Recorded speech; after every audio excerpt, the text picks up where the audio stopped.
প্রিয় ক্লাস 11 অর্থাৎ একাদশ শ্রেণীর ছাত্রছাত্রীরা, তোমরা যারা 2026 সালে প্রথম সেমিস্টারের বাংলা পরীক্ষায় অনেক ভালো রেজাল্ট করতে চাও, তোমরা ভিডিওটি একদম কেটে কেটে না দেখে শেষ পর্যন্ত দেখতে থাকো।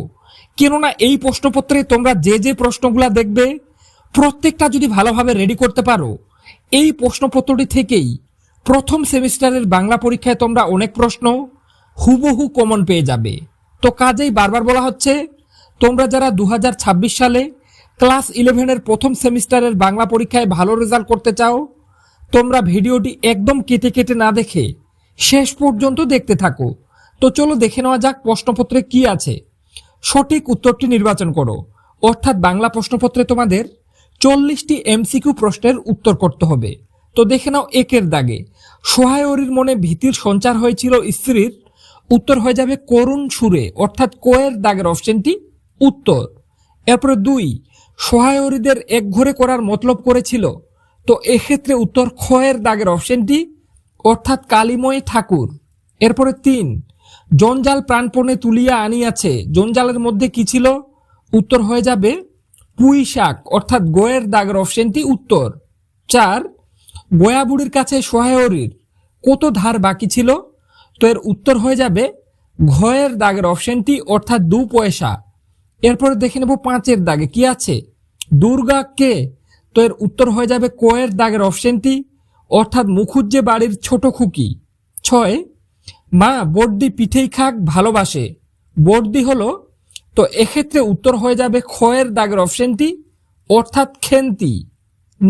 7-এর দাগে, শুকনো পাতায় খসখস করতে করতে ঘন ঝোপের মধ্যে ছুটে পালালো, এক্ষেত্রে উত্তর খয়ের দাগের অপশনটি অর্থাৎ শিয়াল। 8-এর দাগে, অন্নপূর্ণার জামাইয়ের বয়স ড্যাশ, তো এর উত্তর হয়ে যাবে 40-এর খুব বেশি নয়, কোয়ের দাগের অপশনটি কিন্তু উত্তর। অন্নপূর্ণার জামাইয়ের বয়স, কোয়ের দাগের অপশনটা একটু ভুল কারণে, টাইপিং মিসের কারণে এখানে দেওয়া হয়নি, প্রথমের অপশনটাই হয়ে যাবে উত্তর, শূন্যস্থানে বসে যাবে 40-এর খুব বেশি নয়। এরপরে দেখে নেব 9-এর দাগে, কমলাকান্তের ঝিমুনি এসেছিল, তো এর উত্তর হয়ে যাবে হুকো হাতে, অর্থাৎ খয়ের দাগের অপশনটি উত্তর। 10, আমি যদি নেপোলিয়ান হইতাম, লেখক নেপোলিয়ান হলে কোন যুদ্ধে জিততে পারার কথা ভাবছিলেন, উত্তর হয়ে যাবে ওয়াটারলু যুদ্ধ, অর্থাৎ গোয়ের দাগের অপশনটি উত্তর। 11-এর দাগে, পরোপকারই পরম ধর্ম, বক্তব্যের উদ্দিষ্ট ব্যক্তি হলেন, উত্তর ঘয়ের দাগের অপশনটি অর্থাৎ কমলাকান্ত। এরপরে 12, চোর দোষী বটে, তার চেয়ে শতগুণে দোষী, উত্তর হয়ে যাবে ঘয়ের দাগের অপশনটি কৃপণ ধ্বনি।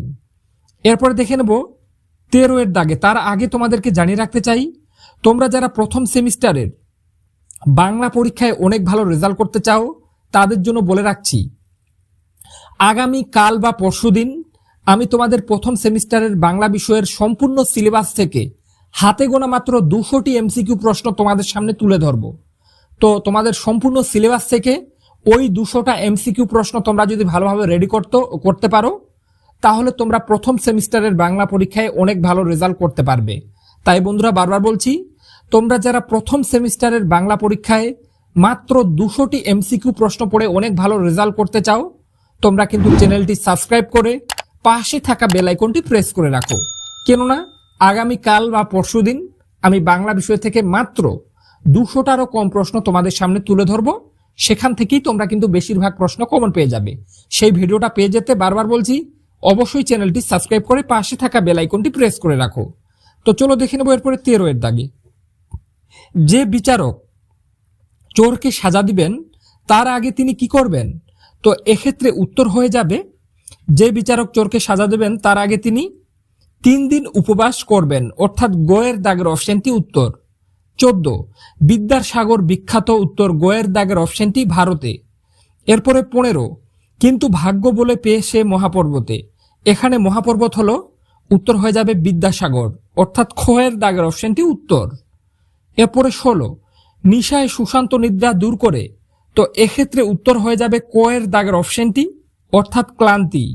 এরপরে 17, ত্রিপিটক হলো, উত্তর হয়ে যাবে বৌদ্ধ ধর্মগ্রন্থ, অর্থাৎ গোয়ের দাগের অপশনটি উত্তর। 18-এর দাগে, পথে ফুটে তাজা ফুল, তাজা ফুল কিসের প্রতীক? তো এর উত্তর হয়ে যাবে ক এর দাগের অপশনটি, অর্থাৎ সকল ধর্মের প্রতীক। এরপরে 19, কোথায় এসে সকল রাজমুকুট লুটিয়ে পড়ে? উত্তর হয়ে যাবে ক এর দাগের অপশনটি, অর্থাৎ হৃদয়ে। এরপরে দেখে নেব 20 এর দাগে, মিথ্যা শুনিনি ভাই, কোনটা মিথ্যা নয়? তো এক্ষেত্রে উত্তর গ এর দাগের অপশনটি, অর্থাৎ হৃদয়ের চেয়ে বড় তীর্থ নেই। এরপরে দেখে নেব 21 এর দাগে কি আছে? সেই দুঃস্বপ্ন দেখে আতকে উঠে, দুঃস্বপ্নটি হলো? তো এক্ষেত্রে উত্তর হয়ে যাবে ক এর দাগের অপশনটি, বিশাল ডানওয়ালা এক থুত্তুরে বুড়োকে দেখা। এরপর দেখে নেব 22, কি আছে? সারা জগতের পুরোপিতা নাম দেওয়া উচিত, কে এই মন্তব্য করেছে? উত্তর হয়ে যাবে ক এর দাগের অপশনটি, সবচেয়ে সহজ সরল লোকগুলি। 23 এর দাগে, ডানাওয়ালা বুড়ো লোকটা খায়, উত্তর ক এর দাগের অপশনটি, বেগুন ভর্তা।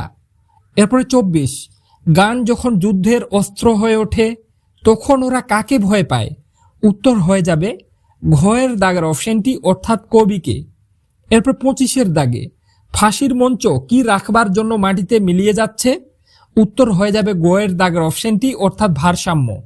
এরপরে 26 এর দাগে, পৃথিবীর বিভিন্ন ভাষাবংশগুলির মধ্যে বৃহত্তম হল? উত্তর হয়ে যাবে খ এর দাগের অপশনটি, অর্থাৎ ইন্দো ইউরোপীয় ভাষাবংশ। 27, পাণিনির রচিত ব্যাকরণ বইটির নাম হল? উত্তর হয়ে যাবে ক এর দাগের অপশনটি, অর্থাৎ অষ্টাধ্যায়ী। এরপরে 28, বাংলা ভাষার উদ্ভব? উত্তর মাগধী অপভ্রংশ থেকে, অর্থাৎ খ এর দাগের অপশনটি উত্তর। এরপরে দেখে নেব 29 এর দাগের প্রশ্নটি। তার আগে আবার বলে রাখছি, আগামীকাল বা পরশুদিন তোমাদের প্রথম সেমিস্টারের বাংলা বিষয়ের সম্পূর্ণ সিলেবাস থেকে মাত্র 200টারও কম প্রশ্ন তোমাদের তুলে ধরবো। সেই 200টা প্রশ্ন যদি ভালোভাবে রেডি করতে পারো, প্রথম সেমিস্টারের বাংলা পরীক্ষা তোমাদের অনেক ভালো হবে। আগামী 2-1 দিনের মধ্যে সেই ভিডিওটা চ্যানেলে আপলোড করা হবে। ভিডিওটি আপলোড করার সাথে সাথে যাতে তোমার কাছে নোটিফিকেশন পৌঁছে যায়, তার জন্য অবশ্যই তোমরা চ্যানেলটি সাবস্ক্রাইব করে পাশে থাকা বেল আইকনটি প্রেস করে রাখো। তো চলো দেখে নেব 29 এর দাগে, প্রাচীন ভারতীয় আর্য ভাষার নমুনা হলো? উত্তর হয়ে যাবে ক এর দাগের অপশনটি, অর্থাৎ ঋগ্বেদ। 30 এর দাগে, ভারতের প্রাচীনতম ভাষাগোষ্ঠী? উত্তর হয়ে যাবে ক এর দাগের অপশনটি, অর্থাৎ অস্ট্রিক। 31, সাঁওতালি ভাষার লিপির নাম? উত্তর হয়ে যাবে অলচিকি, অর্থাৎ খ এর দাগের অপশনটি উত্তর। এরপর 32 এর দাগে, ভারতে প্রচলিত দ্রাবিড় ভাষাবংশের একটি ভাষা? উত্তর হয়ে যাবে খ এর দাগের অপশনটি, অর্থাৎ তেলুগু। এরপরে 33, অবিশ্রুতি যে উপভাষার বৈশিষ্ট্য সেটি হলো? উত্তর হয়ে যাবে ক এর দাগের অপশনটি, অর্থাৎ রাঢ়ী। এরপরে 34, বাংলা উপভাষার যে রূপটি মান্যচলিত ভাষা বা আদর্শ উপভাষা হিসেবে স্বীকৃত তা হলো? উত্তর হয়ে যাবে ক এর দাগের অপশনটি, অর্থাৎ রাঢ়ী। এরপর 35, সাধু ভাষা কথাটি প্রথম ব্যবহার করেছিলেন? উত্তর খ এর দাগের অপশনটি, রাজা রামমোহন রায়। এরপরে দেখে নেব 36 এর দাগে, দেখে নাও কি আছে? বাংলা সাহিত্যের প্রাচীনতম নিদর্শন হলো? উত্তর ক এর দাগের অপশনটি, চর্যাপদ। 37, সন্ধ্যা ভাষা বলতে কি বোঝো? উত্তর হয়ে যাবে আধেক স্পষ্ট, আধেক অস্পষ্ট, অর্থাৎ খ এর দাগের অপশনটি উত্তর। এরপরে 38 এর দাগে, শ্রীকৃষ্ণ কীর্তন কাব্যের কটি খণ্ড? উত্তর হয়ে যাবে খ এর দাগের অপশনটি, অর্থাৎ 13টি খণ্ড। এরপরে 39 এর দাগে, চৈতন্য ভগবত গ্রন্থটির রচয়িতা? উত্তর গ এর দাগের অপশনটি, অর্থাৎ বৃন্দাবন দাস। এরপরে 40 এর দাগে, চণ্ডীমঙ্গলের একজন কবির নাম? উত্তর হয়ে যাবে ঘ এর দাগের অপশনটি, অর্থাৎ দ্বিজ মাধব। তো বন্ধুরা, আজকের ভিডিওটিতে যে 40টা এমসিকিউ প্রশ্ন দেখলে, প্রত্যেকটা যদি রেডি করতে পারো, এখান থেকে তোমরা কিন্তু অনেক প্রশ্ন প্রথম সেমিস্টারের বাংলা পরীক্ষায় কমন পেয়ে যাবে। আর তোমরা যারা চাও এই রকম তোমাদের সম্পূর্ণ বাংলা বিষয়ের সিলেবাস থেকে মাত্র 200টা এমসিকিউ প্রশ্ন ও তার উত্তরের ভিডিওটি সবার আগে তোমার কাছে পৌঁছে যাক, তারা কিন্তু চ্যানেলটি সাবস্ক্রাইব করে রাখো। কেননা আগামী 2-1 দিনের মধ্যে আমি সেই ভিডিওটা আপলোড করব। তাই তোমরা যারা সম্পূর্ণ বাংলা বিষয় থেকে মাত্র 200টা এমসিকিউ প্রশ্ন পড়ে ভালো রেজাল্ট করতে চাও, তোমরা কিন্তু চ্যানেলটি সাবস্ক্রাইব করে পাশে থাকা বেল আইকনটি প্রেস করে রাখতে একেবারে ভুলবে না। তো আজকে পর্যন্তই, দেখা হবে এরকম নেক্সট কোনো ভিডিওতে।